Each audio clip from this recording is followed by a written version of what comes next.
Assalamualaikum warahmatullahi wabarakatuh. Saya Wahiluddin Ansori.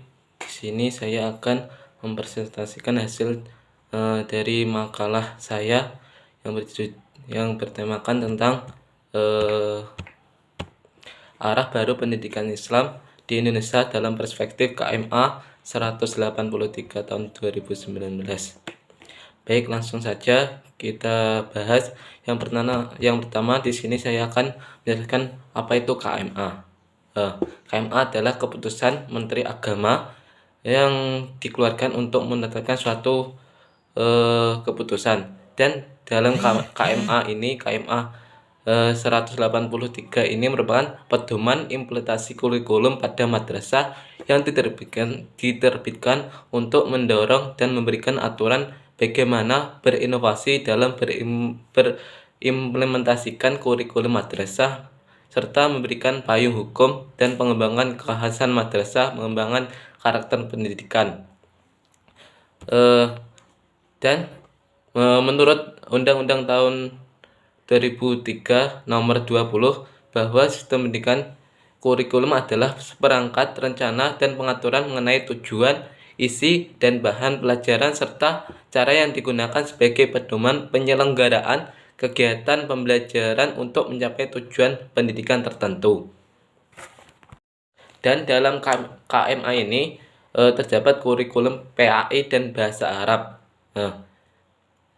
Kurikulum PAI dan bahasa Arab ini dimaksud untuk sebagai panduan satuan pendidikan dalam mengimplementasikan kurikulum PAI dan bahasa Arab di madrasah.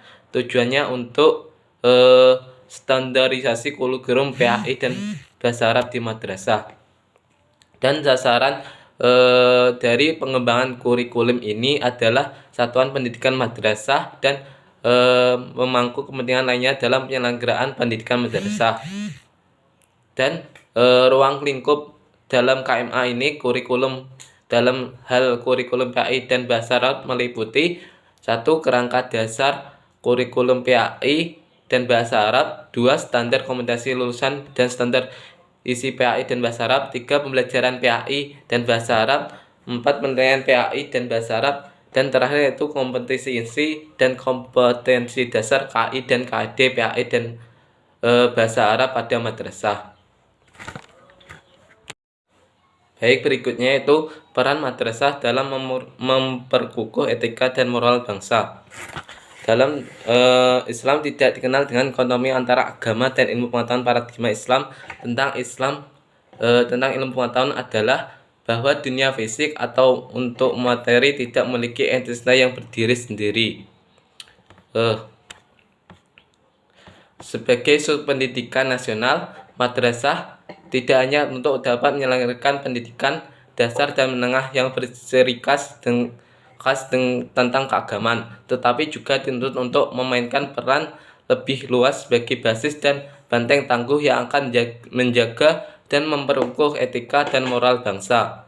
Melihat hakikat pendidikan madrasah yang mencoba mengintegrasikan antara agama dan ilmu pengetahuan, maka kedudukannya yang kuat dalam sistem pendidikan, maka sekurang-kurangnya madrasah telah memainkan peran sebagai media sosial nilai-nilai ajaran agama. Yang kedua yaitu sebagai pemelihara tradisi keagamaan. Yang ketiga membentuk akhlak dan kepribadian.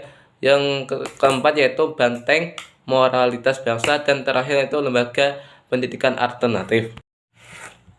Baik, yang terakhir yaitu peran pendidikan agama dalam pembinaan moral dan akhlak. Yang pertama yaitu alasan kurang berhasilnya pendidikan agama di sekolah. Kurangnya berhasilnya pendidikan agama di sekolah karena terlalu akademis, terlalu banyak topik, banyak perkumulan yang tidak perlu. Akhlak dalam arti perilaku hampir tidak diperhatikan kecuali sifat yang kognitif dan hafalan dalam hal pengajaran Al-Quran. Yang kedua yaitu harapan terhadap pendidikan agama.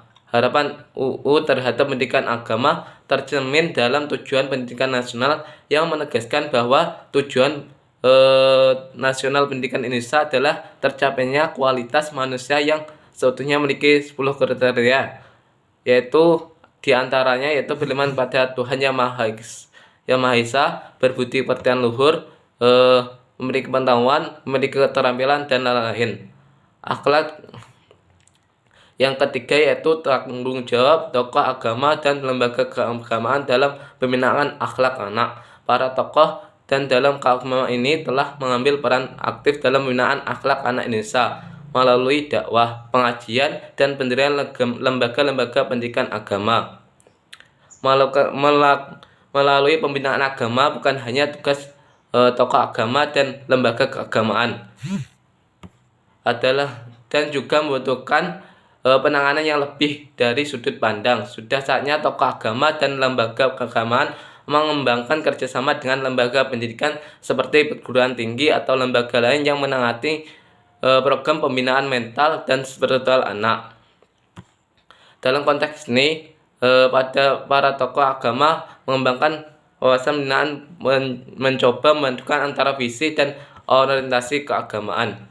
Mungkin itu sekian dari saya. Kurang lebihnya saya mohon maaf sebesar-besarnya. Bila taufiq wal hidayah.